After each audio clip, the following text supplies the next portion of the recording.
Thank you, Deborah, and thank you, Tatiana. And really excited to speak to this audience that is interested in a subject very close to our hearts, which is how do we bring the right capital and the right resources for enterprises, building very, very sustainable solutions across India, but also in other parts of the world, I can imagine. But what I hope to do with this session is really to share the findings of our last research, which is called Business of Handmade, second edition, Financing a Handmade Revolution. I'll very quickly also share my screen, and there are a few enterprises who have been case studies and whose stories have been recorded as part of this research who are also joining this session. So, beyond what I share, you can also feel free to ask them questions, and I will invite them to speak after sort of given an overview of what the research uncovered and why we see this sector, not just in India, but across the world as potential, not just for impact investors, but other kinds of stakeholders who want to drive, and support inclusion in different ways and forms. So I'll very quickly share my screen.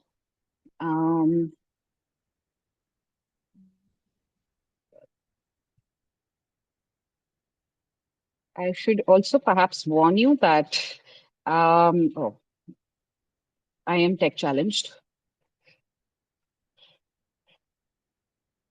Should I just stop sharing first and then take it live? Ah, what just happened?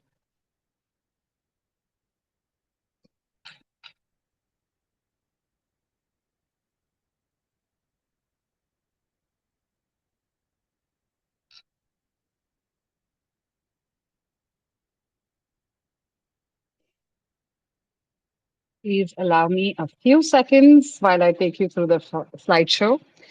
So very quickly, the research, like I said, is called Financing a Handmade Revolution and how Catalytic Capital can jumpstart India's cultural economy. To set the context of why we ended up doing this research is while 200 Million Artisans started out as a COVID response platform back in 2020, what we realized during COVID is that there were so many enterprises who were working with communities and driving sustainable business models that were feeling undersupported. So we sort of applied for a grant, which was offered to us, and we were by C3 grant making, which is Catalytic Capital Consortium.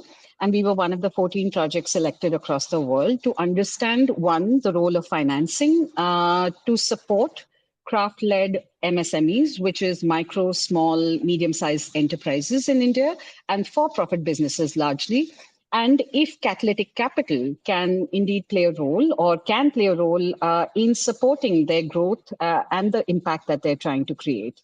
So very briefly, it took us a while to even understand what was catalytic capital, and it was a women-led team that led the research for over 2 years, supported 200 million artisans. Our team was supported by the social investment consultancy based out of the UK and Bedlytics, two research organizations. And for 2 years, some of the questions that we ended up asking was, what are the challenges that a lot of these small businesses are facing? Is the every kind of craft-led business the same kind? And therefore, are they the same? And what are their priorities? What are their challenges? What do they need money for? So these were some of the initial questions that we started to explore. And as we continue to explore, what was interesting is that we also found it necessary that when we talk about craft-led businesses, we can't frame it purely within the impact landscape as we traditionally, want to frame it. It's not. It works at the intersection of gender, climate, livelihoods. But essentially, it is a retail landscape. And the biggest SDG that we discovered that it actually serves is SDG 12, which is responsible consumption and production. When we set out to do the research, we spoke to almost 72 stakeholders to begin with. And we started by asking them, what are the challenges, both from a supply of capital perspective as well as a demand of capital perspective. So we spoke to incubators, accelerators, impact investors, all kinds of enterprises representing different parts of the value chain. And based on their insights, we designed a survey that went out to over 2,000 enterprises across the country. And when I say enterprises, these are formal businesses. These are not necessarily businesses that are led by artisans, but these are formal brands, startups, social businesses that then work with artisan communities. And their size could range from, anyone supporting, say, 10 artisans to folks supporting 30,000 artisans, depending on what your business model looks like. So essentially, what we discovered is that this sector, one, falls within the creative and cultural industries. So the framing of how you want to support the sector needs to be also framed within the parameters of creative and cultural industries. And to break that down, when I say creative and cultural industry, it basically means businesses or industries like publishing, arts and craft, visual arts, fashion, broadcasting, everything that has a creativity-led IP component, design, all of that falls within the discourse of creative and cultural industries. So this particular sector in India is one of the largest drivers of the creative economy and the cultural economy in India. That was one of our sort of aha moments, as it were. And it can become sort of the leader or sort of the driver of responsible consumption and production because of the kind of business models that already exist. So it is an opportunity, honestly. We also did not want to, frame it as handloom, handicraft, and so on and so forth. So we drew from the research of Powered by People to also adopt the language that they used, which is creative manufacturing and handmade, because this is not limited only to traditional artisans. There are many enterprises who have joined us today who are also working with grassroots communities and upskilling them to become artisans. So it is a fairly broad-based ecosystem. What was really interesting for us when the data started coming in, that a lot of this cohort of enterprises that were building brands, social businesses, and startups were set up after 2010. So it was a younger group of Gen Z millennial enterprises that were driving these kind of startups and businesses, and it wasn't necessarily a charity led sector. Yes, that was perhaps its beginnings in India, but now it was increasingly moving towards a for-profit for-profit enterprise driven landscape, led by a very young, ambitious community of entrepreneurs who really wanted to change the way things are done. So that was one of the big aha moments for us. The second aha moment really was that there is no one kind of enterprise in this sector. We identified about 6 different unique segments. And what was interesting is that the sector actually begins at the very close to, is deeply linked to agriculture. So a lot of the input materials for the sector, be it grass, be it textiles, be it hemp, be it cotton, all of that is deeply integrated with the value chain of the craft sector. It actually begins at the agri value chain and then goes right up to the consumer. And there are 6 different kinds of enterprises that anchor the mainstream business models that currently operate in the sector. And perhaps there are more, but these were the primary 6 ones that we identified. So if you go to Business of Handmade, there are detailed sort of breakdown of the 6 different kind of segments, but we've also addressed how each segment of enterprise also has unique demand needs, supply needs, as well as financing needs, and how there is no copy paste solution that will ever work for any kind of craft based enterprises. So, which was, and this particular segmentation has been well received by many folks in the ecosystem, because then now you can customize not just capital solutions, but also incubation solutions, growth solutions, and scale solutions based on the kind of enterprises that you're trying to support. The other interesting piece was that out of the 516 enterprises we mapped, and 516 enterprises across India took a 45-minute survey, which is usually unheard of because nobody wants to take surveys that long. But out of those 516 enterprises, what we found was that 88% was self-financing their enterprises, not because they wanted to. They actually did not know where to find the money and what kind, and traditional financing was not working for them. 91% were looking for external financing, and 92% were open to catalytic capital, but did not know where to get started. And when I say catalytic capital, we frame it as investment capital that is patient, high risk, and is also impact focused, and is usually comes in sectors that are traditionally underserved, where you that kind of capital, patient capital, allows for enterprises to build a sort of history, and also allows other players to jump in and other kind of investors to jump in to then take forward the conversation. And 92% of these enterprises were open to catalytic capital, and that for us was a big shocker.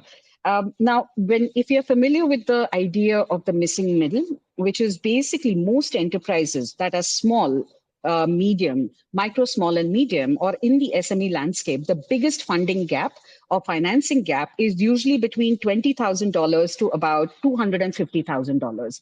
That's the sweet spot where there is absolutely no money available. What we found in this particular sector in India was that there was an expanded missing middle. The biggest need for capital was actually sitting between $6,000 to $250, going right up to $625,000. And that is where the biggest gap for money was sitting. And that's where there was very few investors, very few folks also trying to create solutions to address this particular need. So it's actually a demand supply problem. People want money, but the right kind of money is not available, and the right kind of support is not available. Now, as I explained earlier, that this is a retail sector. So imagine if an H&M was part of this sector, where are the biggest challenges that any retail enterprise would face? And these were the biggest needs where enterprises were struggling to access capital. And why they needed capital was really to tell better stories, to create a niche, one, to scale their enterprise, because without capital, you can't really scale your enterprise. Hiring a good team, because when you're trying to run an impact-led enterprise, it is not that easy, because a lot of your operations also are in the grassroots. But a lot of professionals do not want to move into the grassroots to actually work and help enterprises build businesses. There is absolutely no money for innovation, which basically what that means is that any enterprise is required to take money from their working capital, from their everyday capital that they're using to run businesses, and then use that for innovating and experimenting, which is typically not what happens in other sectors, because they're in any other sector, be it healthcare, education, technology. You will have many people coming into the sector and running, say, price challenges. You will have grant money available just for innovation, but there is nothing like that available in this sector, which means there is a dearth of innovation that you see because there is no capital and incentive for innovation. But these are just some of the initial insights, or the primary insights of why enterprises need capital, which is basically, you can also tell that this is a sector really willing and ready to scale, and its time has come, and now we need to start building solutions to support the enterprises in the sector. This is just a very quick snapshot of also what are the big challenges, where the investors are struggling and where the enterprises are struggling. So in any sector, one of the unique insights that we found in this sector was that some of the key data points that told us was that out of the 516 enterprises, 50% of them were women-led founders. The enterprises were led by women-led founders, and these enterprises were also supporting a 50% plus workforce of women on ground. Which is really amazing in a country like India, because the average participation of women in the workforce is typically between 25% to 30%, and perhaps 35% in recent days. But the fact that this sector inherently supports massive women's participation is quite amazing. And therefore, it can and will be one of the greatest drivers of gender inclusion in any sector in this country. The second thing is, like I said earlier, because it is a creativity-led sector and it is a retail sector, we also do not have the right kind of business networks and the business support networks to customize to the needs of these enterprises to help them scale, grow, and build their businesses better. There are very few incubators, very few accelerators that are customized to the needs of this kind of sector. Again, because this is the early stage sector as a whole, with a lot of for-profit enterprises coming in, we don't have the right kind of investors. You can't expect 10x returns in this sector. But therefore, now investors need to innovate, and which is also where the opportunity sits. And we found actually very few portfolios that are dedicated to the sector. And it's only when you have portfolios dedicated to a sector can you sort of customize then the way the sector grows. So that is the enterprise challenges. And from an investor perspective, we are not saying where they're coming from is wrong. In fact, some of the things that the investors told us is equally critical to build out from an infrastructure perspective. How do we incentivize the right kind of pipelines? If you build a portfolio, where are the pipelines going to come in from? Because that's a lot of work. And that kind of incentive building hasn't happened. There is absolutely very little information that is customized to the sector, which means we don't know trends. We don't know what the market opportunities are. We don't know what it's going to look like and growth opportunities look like, say, 5 years down the line. And there are also very few sector specific intermediaries who can also work with investors to say, this is how you need to design better for the sector and its enterprises. And of course, when you have to work with capital, policy plays an important role to also build in the kind of incentives that investors can respond to. All of this is missing currently in this sector. I will bring this was an insight that Harvey Ko, one of the senior advisors of Catalytic Capital Consortium, actually sort of brought out, which we weren't able to capture in our report. But he said that one of the challenges with sectors like this, which are new sectors, honestly, a lot of our current design of investing, impact investing, is designed for more formal sectors where you know what you're going to get. Here, unfortunately or fortunately, even the opportunity actually lies from the fact that enterprises working in the sector are going into communities and deeply informal communities and formalizing them. One, they're also working and building business models around the workflow of the community. Which actually does not exist in most parts of the world, but this is actually an opportunity.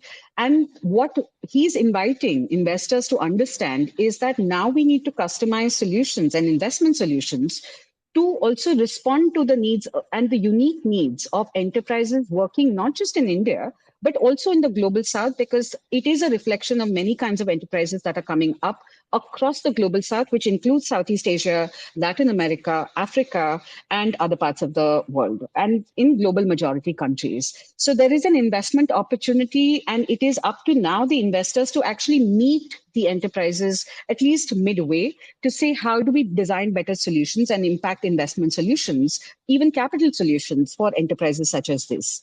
So this is more or less like the big takeaways of what the research itself threw up. And if you were to ask us what came out of the research, so last year we launched the research and we created Kula Conclave to launch the research. And it was really to bring communities together, the investor community together and the enterprise community together, to talk about how we can build businesses better and close some of the information gaps between the different stakeholder groups.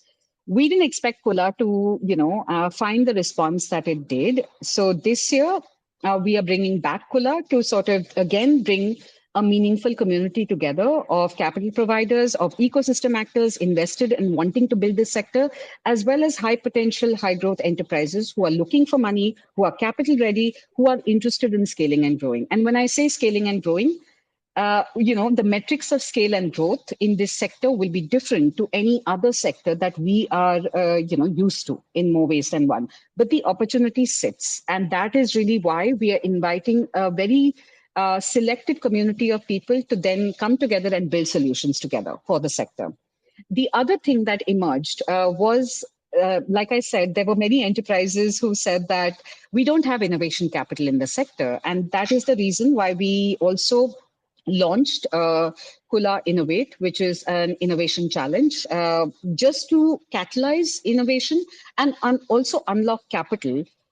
Because every funder and investor has very different unique priority areas. So we started out by saying, hey, let's give out a cash prize, which is where Artha came in. Artha promised cash prizes of about $15,000. And because of Artha's initial investment, there were other funders and investors who jumped in to unlock capital for other focus areas that also the sector serves, which also speaks to the need to bring and speak to investors and meet them where they are and unlock meaningful capital for the sector. To help a lot of these enterprises scale and grow. And that is where we feel the opportunity also sits. Yeah, and that with that, I will continue. I will stop sharing. And honestly, there are at least two enterprises who are part of this conversation right now. I don't know if Vijaya has joined in, but Payal, would you like to jump in at this stage? Sorry, I have a Payal. Yeah, hi. So I'd like to introduce Payal Nath. She's one of the case studies on business of handmade and runs a wonderful enterprise and speak to how, a craft-led business is not only driving climate inclusion, gender inclusion, but also creating really interesting, through her business model, she's creating a very different narrative for also responsible consumption. Payal, can I ask you to jump in? And also tell us from a capital perspective, where is it that the right kind of investors and the right kind of capital really makes a difference in what you're trying to build, and what can it do for an enterprise such as yours? Absolutely. Thank you so much, Priya. And it's a privilege to be here. Thank you. Very good morning to everybody sitting out there. And good afternoon to the Indians who are here. So, yes, so our organization, we started about 20 years ago. It was Kadam. It was an NGO where we were working on understanding the grassroots problems as to why the communities live in poverty. And so 20-year journey, cut short, fast forward, we realized that, setting up processes, supply chain, understanding high quality production, whether it's making one product on ground, in their homes, or it's 1 lakh or 100,000 products of the same quality, same price is possible. So that was our biggest learning, and to crack that source code of doing it with the local grasses that are growing in that region. Now, if you see my screen, if you see my photo behind, you see that's also made out of a grass, which we figured the grass which is growing in Kashmir would make perfect these products. And we can do from 1 to 100,000. You see this, runners, we do 1 to 100,000. This particular grass that grows in an area in Bengal where crops can't grow properly because it's a swampy area. So to be able to identify the strength of the material, the strength of the community, combine it and create a model which is scalable and replicable is what we did in these 20 years. We did marry these communities with the marketeers, but it was not sustainable. It did not bring these communities work around the year.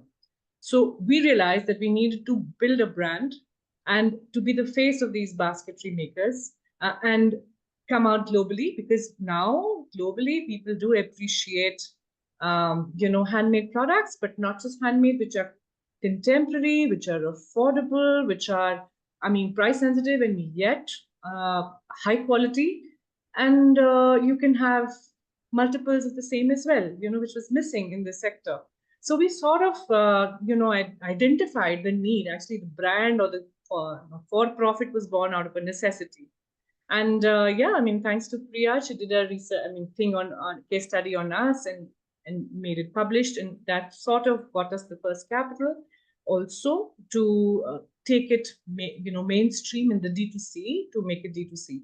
But we also realized that the requirements were much, much higher. It was not patient capital. It was said it's patient, but it wasn't patient. We managed to do, I mean, in 2 years, 4.7 times, which is, I think, I thought it was commendable from our standards of, what we managed to do, apart from building the systems, the tech solutions. But still, the unhappiness was there. So, kind of a patient capital is certainly required. The ability to understand, that we do come from a sector where within a day some things cannot happen. It takes time in spite of building the supply chain over 20 years. So it takes some sort of a how to say, sympathetic business understanding to understand that we will also take a little bit of time to translate the business angle to the communities. In terms of a product, we are there. In terms of the quality and delivery on time, we are there. But the business angle of it, to make it profitable, it's going to take some time. So yeah, I guess this kind of a patience and understanding to sort of create a commercial viability of the brand and also artisans with a complete clarity of thought also is required for future investing. And there's lots more that we can refine in our systems, in the tech systems. So yeah, I mean, I think that's another area which is really required in terms of investing, to be able to get your MIS, management information systems, from ground directly to you as well, to the investors. So that also needs a little bit more refinement, I feel, as of now. Yeah. Thanks, Priya. Thank you, Payal. Thank you, Payal. No, I mean, please check out Payal's case study.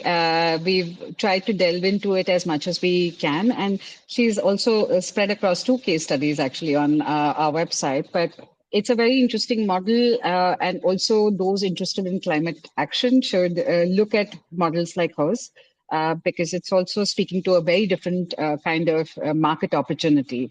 I'm going to bring in Vijaya Krishnappa, who's also an interesting case study, very interesting model. And a lot of people ask us questions such as, can technology come into the handmade sector? Because handmade is essentially analog. So what role does technology really have to play? So Vijaya is building a solution where, he has built a technology solution for the sector and is also interested in scaling. So Vijaya, thank you for joining in. My question to you really is that, sorry, is that coming from you? The audio? Hello, is it me? Okay. Yeah, I have a feeling it might be you. But my question to you, Vijaya, thank you for joining in, is what role can capital play to really aid the right kind of innovation in the sector? And what are you seeing? What is the potential that investors should also look at from an supporting innovation perspective? Because you're one of the few who's driving innovation in the sector. So if you can share, where can capital come and what role should capital play for even businesses such as yours who are, disrupting ideas and ecosystem, building the future of the ecosystem in some ways. Sure, Priya. Thank you very much for inviting me. So just to introduce quickly, I'm Vijaya Krishnappa from Kosha.ai. We are primarily solving the issue of authenticity and traceability in craft sector. So what we have done is we have developed technologies. We have developed IoT-based technologies which can in terms of help consumers as well as B2B customers to authenticate the product, whether these are genuine handmade, if handmade, who has made it, and where these products have been made. So these are the questions that we've been answering. So from our experience, what we have seen is that authenticity is very fundamental to the craft sector. Today, I mean, about 90% of the products which are claimed to be crafts are not really there, mass manufactured elsewhere. So this is the authenticity and traceability becomes far more important to craft sector. If you take the case of luxury brands, that is another case wherein authenticity is a big issue. And somebody like Louis Vuitton spends like $1 billion just to kind of address the issue of authenticity. However, because it's decentralized, so we have a larger challenge in handicrafts, because their LVMH, as the potential in terms of, they have funds, they have scale to address this issue. However, the craft sector is highly decentralized, and where actually government should pitch in from a regulatory perspective. However, that's where I see a huge gap in sustaining and growing this sector. Okay, that's where we pitch in, and we kind of develop these technologies to authenticate and trace. And it's not just authentication and tracing. Even something like supply chain management is a traditional supply chain management solutions may not work for this sector. So it needs far more simpler, more like a WhatsApp. I would say WhatsApp is the standard. So WhatsApp kind of systems to kind of do the supply chain management system. So these are the challenges what we see. And from an investor's perspective, what we see is that it's important that institutions are built. So if, for example, today organic cotton, there are institutions, right, which ensure that the cotton is organic, or there are many institutions which have been built. In craft sectors, there is lack of institutions which can address these issues of authenticity and traceability. And I see that this institution can make a huge difference in making this sector far more kind of market connects, from a market connect perspective, scalability, sustainability. So it's very important that these institutions are built to ensure that there are the authenticity is ensured. Then you have marketing in terms of platforms. So I see that that's the area that the investors should focus on. Priya, hope that answers your question. Thank you so much, Vijaya. Thank you for joining in. We'll also share Vijaya's case study with you so that you understand. I mean, when we spoke to him, I think he's sort of moved, zoomed past from when we last spoke to him a couple of years ago. But his solution is also applicable to many enterprises working not just in India, but across the world. So please do look him up and reach out to him. I'd like to also bring in one of our last case studies who is joining us, Lakshya Arora, who runs Desi Hangover. Lakshya, thank you for joining us. And he is working with, a very different kind of approach and model where they work in, it is also focused on cultural revival, but also to make a very interesting sort of contemporary brand that serves not just Indian consumers, but also global consumers. And I'd like to also ask Lakshya to share a little bit about how they are thinking of capital, because his is very different from, the other models that we are seeing in the room. And Lakshya, welcome. Could you also share what would the right kind of capital look like for your business? If you could share a little bit about your business and where you hope, with the right kind of capital, where do you hope to take, your story? Sure. Thanks, Priya. Thanks for inviting. I'm glad to be a part of the community event. So basically, Desi Hangover is not an alcohol company. Just to make it clear.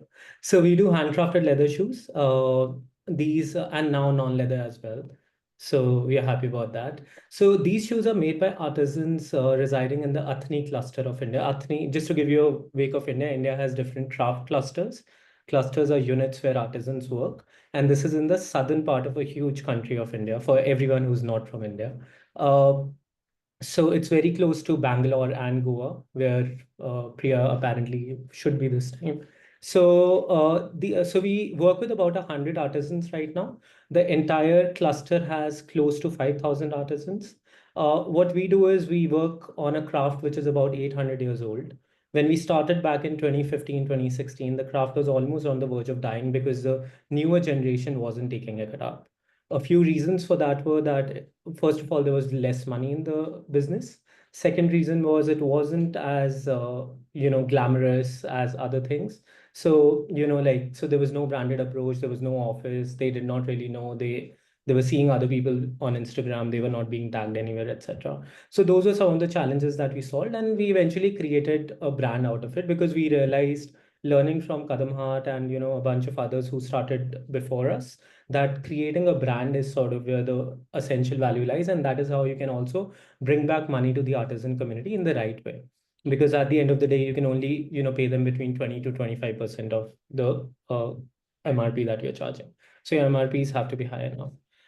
So that's where we started. We started as a D2C brand, and we were early days of Meta, etc. So we were able to scale up with whatever bootstrapped capital we had. Eventually, entering 2020, 2021, so COVID like made us have a huge hit. By that time, we also had retail. We were working with major retail giants, and that was about 60-70% of our business. However, the challenge there was that the margins were really, really thin.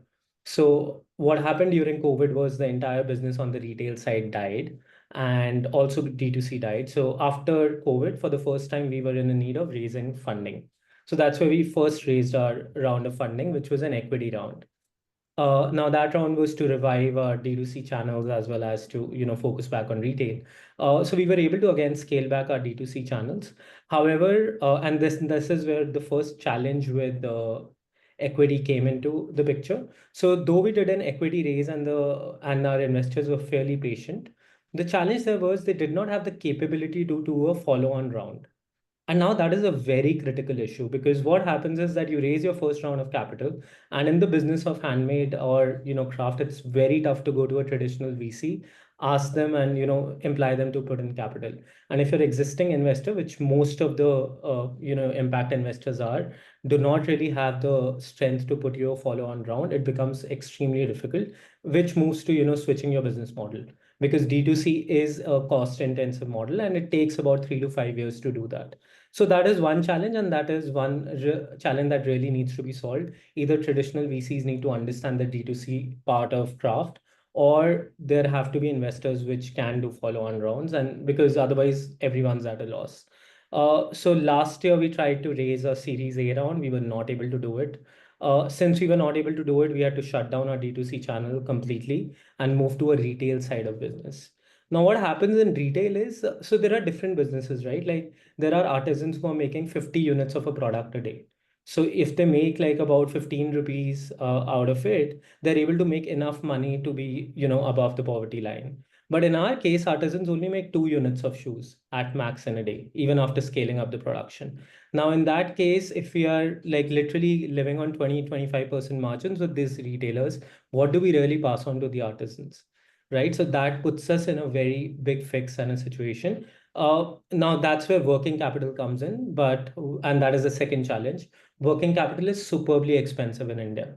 Currently, we are working with one impact investor and a bank. We pay average 13.5% a year on working capital. Our EBITDA is 17%, between 12 and 17%. We are almost on the verge of making a loss every year. And we did last year as well. Because the interest charges are so high and you can't really survive in a business where you're working with artisans with that kind of, money and interest rates. And though we are working with impact investors, it just doesn't make any sense still. So yeah, that's the second primary challenge. So just to narrow it down and conclude whatever I've said, so I think if you're trying to make a brand, there are two approaches. One is you go onto the luxury side where you create a D2C brand, charge high enough amount of money, and then pay the artisans fairly as well as build a brand out of it, which is scalable and global. That is extremely capital intensive. And you need equity rounds, which can have like follow-on rounds, and that's where we faced a major trouble, and we were not able to do it.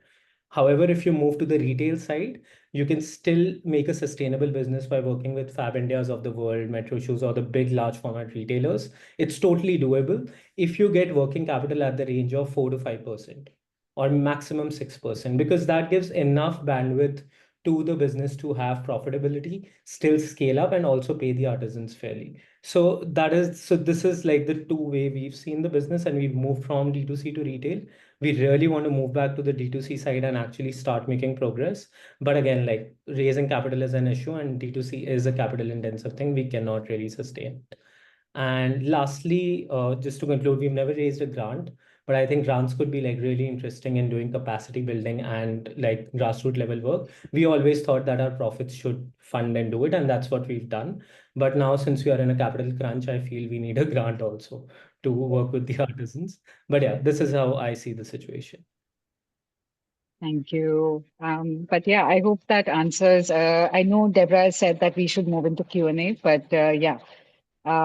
Thank you so much. Yeah, we are happy to take questions. All of us are happy to answer. I know Payal has a little extra to add about her, how her work is also driving climate action. And Deborah, can Payal jump in quickly to add one small bit before we jump into Q&A? Of course, please do, Payal. Yeah. Thank you. Thank you, Priya. Thank you, Deborah. So, I just wanted to bring home the point that the raw material that we are working with is grass, a local indigenous grass, which is 100% carbon positive, which does not require water or fertilizers to grow, which does not require, and we have 24% of our country, India, as local grasses. So the whole science of converting this grass with the engineering institutes, which are government funded mostly, to convert and identify how we can convert this into a fashion product or a consumable product is something which a lot of the people, while we were selling D2C, Lakshya, that you mentioned also, yes, we were selling D2C, we realized that people do like the fact that it's making a statement because the product is made out of grass. And the fact that people are connecting to the fact that not a crude, sorry, is the wrong term, but carbon positive, but a fashion product can be made out of grass is people like it. And the only problem that we face is in the raw material because you cut the grass, there are no raw material banks, unlike the cotton or the other materials of the world. So to build the raw material banks also requires some sort of money, apart from the D2C and growing. And even if we found the product fit and the market fit, like Akshay from Desi Hangover said, there is a finance that is required to market, yes. But this grass is a USP, but it's, at the same time, it's a little bit more, a process at the back end to set up, to do a forecast for how much of grass we need to cut during these 3 months and store it, because there is no raw material bank or supply that we can get from, except from nature every year. Thanks. Thank you. Thank you, Over Payal. to you, Deborah. Thank you very much. Thank you, Priya, and to all three entrepreneurs for giving us this brief insight into your businesses. I have lots of questions, and I just want to, so people know in the room, what we'll do, we'll share the contact details of the entrepreneurs and everyone and the case studies, so you have all that, so you can reach out to them in the follow-up note. I'll share that in after the session with the recording. What listening to you, it struck me that there is lots of questions that still need to be, or information and awareness building that needs to be done in the sector. So you were scalability, or you mentioned Lakshya that it is important that our investors understand your needs, and I was wondering whether how much you as entrepreneurs do that awareness building, and so you can meet the expectation, because if you bring in an investor that has invested in other business and thinks it's the same rundown and the same structure how to invest, and as you were saying also, the patient capital, how important that is, and that not everyone has the same understanding of patient capital. So that awareness building, I see it as extremely important in your sector, and I'm really glad you made that case study that we can share. But I wonder if you entrepreneurs as well, you have to, when you're bringing your investors, are you doing that awareness? Are you speaking to them and sharing with them what you need, or do they come in and they think, oh, that's an impact investing, so I know the rundown? Yeah, who wants to take this? If no one is going, I am on unmute. Go so for it. So Go for it. yeah, I think Deborah, I think a very interesting point, because definitely, and that's where people like Priya also come in, because they're doing that ecosystem development and putting out these reports, which very well do it. But yes, to answer your question, we do and even our positioning does go away from impact when we are pitching to traditional VCs, because they don't understand impact on the get-go. That for them is more of a marketing metric that, does this help you get more revenue? And that's how it has to be positioned. But the impact VCs, yes, we definitely tell them that, hey, this is required, but they're like, dude, I have a limitation to invest. I cannot put in more money. Like I can put 200K, but that's where I stop. Like I cannot do a follow-on check and even be a lead and put 200K more. And that's for most impact investors in India. And that's where I believe the problem rises of the quantum of equity that you can raise. Yeah. Payal, if you would like to. Yeah, I think they like the story. They want to sell the story, but when it comes to the finances, they come back to being non-impact. Yeah. Yeah. Yeah, Yeah. and I have same opinion. I have dealt with several of them, though many of the impact, so-called impact investors as well, have another what do you call? Their view is very different. Still, the returns become important. So yeah, at the end of the day, what happens is the manager, let's call it a portfolio manager, is also answerable to the investors, so who has invested money. So somewhere, it's kind of you try to cover all the sides of it. So that's the kind of challenge that we see. And second thing is, even from like a craft sector, right? The investment has to be crafted really. It cannot happen that it cannot have a cookie cutter approach saying that, hey, I can say 100,000, 200,000. It cannot be like that. Each organization has its own needs. So I think that's something missing. Crafted approach to investing as well is something that I have experienced working with a lot of these investors. Deborah, just a question, like because you also have worked with or seen multiple enterprises, is there an insight there how we can do it better as entrepreneurs? I think managing expectation is so important. I mean, I understand that when you dread and need the money, it is you're happy to look over certain things that you think, oh, let's go with that's fine. But I think bringing investors in that understand your mission, that understand what you want to achieve with your business is so important. And sometimes it means also waiting for the right investor. But I know that not everyone has the luxury to do that. So it is, but I think it's very, very important to make sure that investors do well understand what the terms are and what is, especially for investors that haven't invested in a sector, that they fully understand what it means to invest in these kind of businesses. I think that's very important. Yeah, but I'm really happy that with Kula and that we are raising that awareness. Yeah, it's certainly important for you also as entrepreneur to do that and make sure that you bring the right investors on board. Thanks for that. There is a question from Kasia. She said, you mentioned that in order to have scalability and sustainability, the right kind of capital would be needed. How do you see this capital taking form in terms of scalability and sustainability? What would be needed to be done with investments in this field?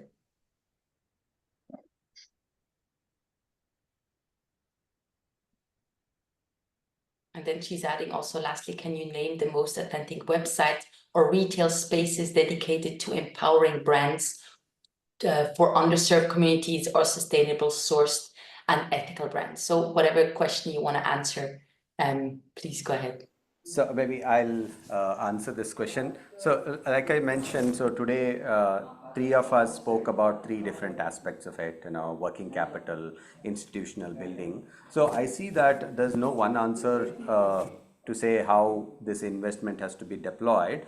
I see that each organization's needs are very different. If you are into a production working capital, say in our case, it's R&D is most essential. So we need to put a lot more money on the R&D part. So I see that, and most of the products I have seen, R&D is one area. The second is on the sales front. Maybe Payal should be the right person. Payal or Laksha can pitch in. Working capital and sales and marketing are two critical areas. But yeah, it depends on the organizations that you're really looking at. So if I may add to what Vijaya said, I totally agree that yes, it's a no cut and paste rule, and different organizations will require different areas. Like for ours, we have set the supply chain. So supply chain is okay, but if somebody is ready to invest in because they know the bottleneck is in the building the raw material bank, let's say. And then the scalability will automatically happen, right? Because of the raw material availability. So that's one. And the bottleneck. So basically to identify where the bottlenecks are, for us to be able to go global.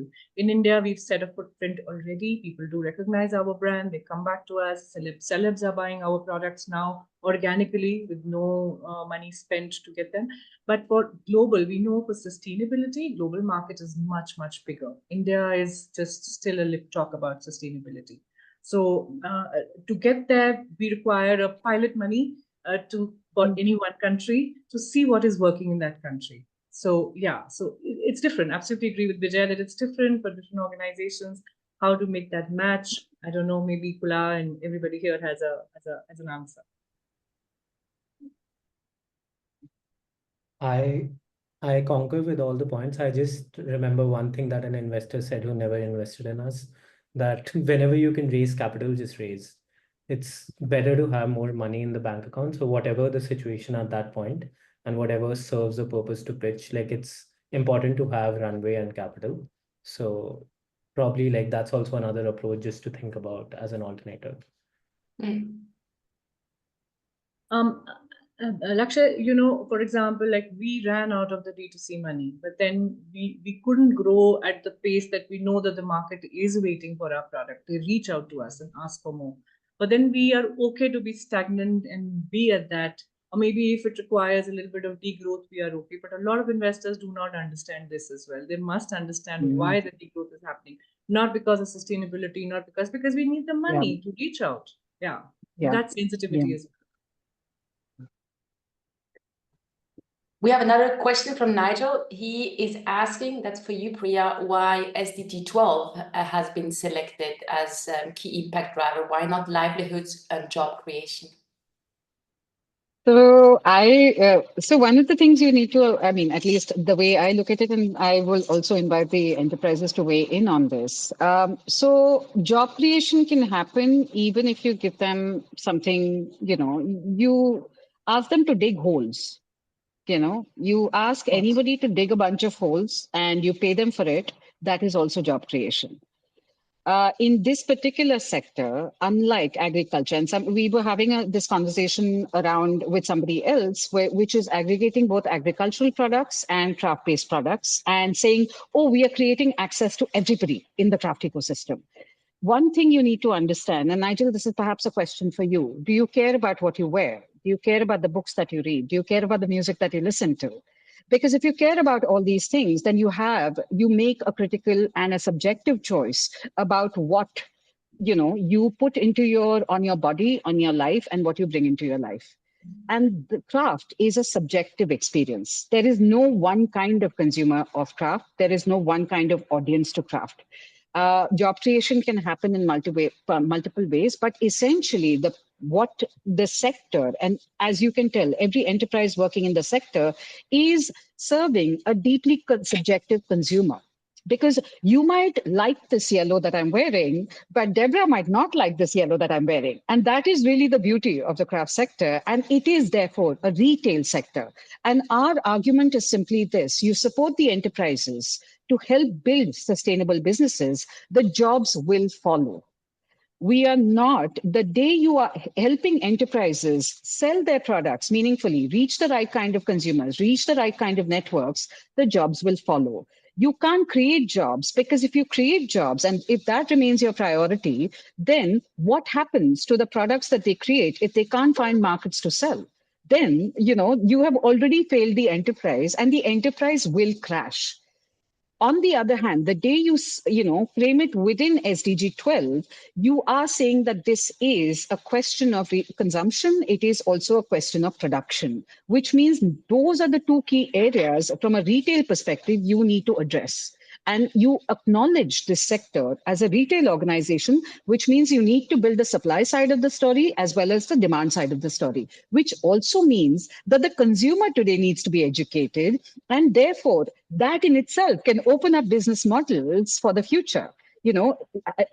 Setting expectations for consumers, saying, hey, stop expecting Amazon-like deliveries tomorrow. Can you wait for your delivery 15 days and wait for 15 days? Because then you're also educating and helping the consumer unlearn. and say that sustainability costs money and it costs resources. Are you aware of your choices?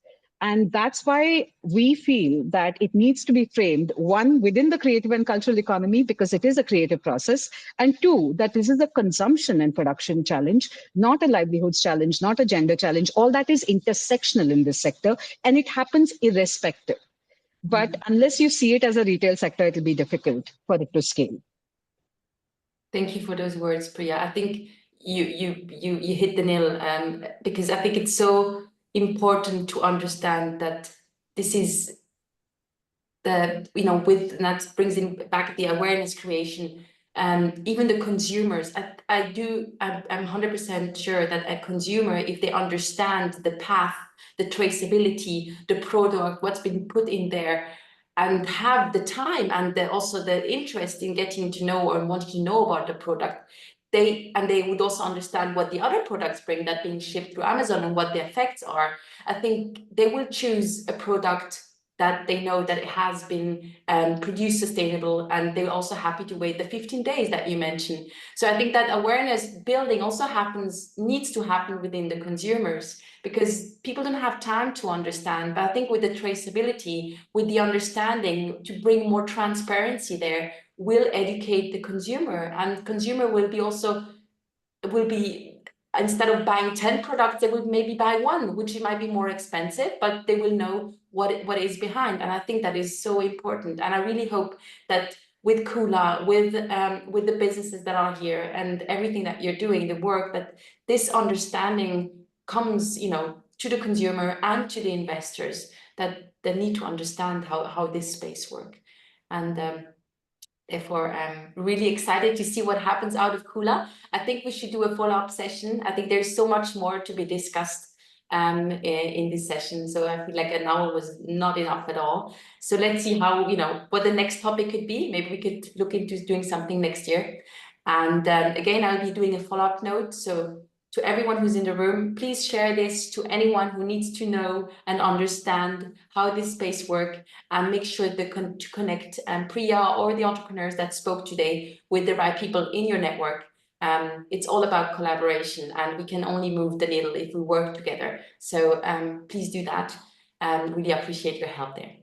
So thank you everyone for joining today. I'm really looking forward to a follow-up session, and wish you a great rest of the day. Take care, everybody. Thank Thank you. you.